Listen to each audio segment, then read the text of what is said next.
ઉત્તરાયણ પહેલા મહેસાણામાં સાંસદનું અનોખું અભિયાન સેફટી ગાર્ડ લગાવી લોકોને દોરીથી બચાવવાનો અભિગમ શરૂ થયો। સાંસદ મયંકભાઈ નાયકના અભિયાનમાં ખુદ મુખ્યમંત્રી પણ જોડાયા। મુખ્યમંત્રી ભૂપેન્દ્રભાઈ પટેલે ટુ વ્હીલરમાં સેફટી ગાર્ડ લગાવ્યા। અભિયાન થકી વાહન ચાલકોને દોરીથી બચાવવાનો પ્રયાસ છે। વિગતો સાથે સંવાદદાતા મુકેશ જોશી જોડાઈ ગયા છે। મુકેશ, હવે ઉત્તરાયણના તહેવારને ગણતરીના દિવસો બાકી છે, તે પહેલા સાંસદે અનોખું અભિયાન શરૂ કર્યું છે દોરીથી બચાવવા માટે લોકોને।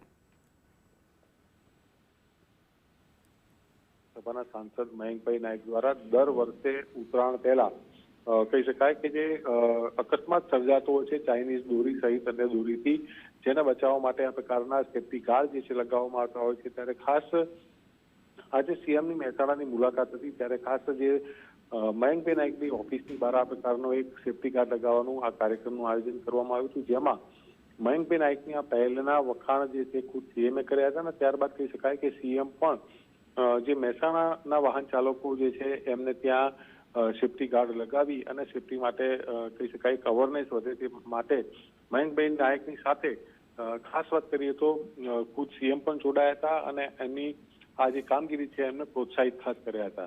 જી મુકેશ, આભાર જાણકારી માટે।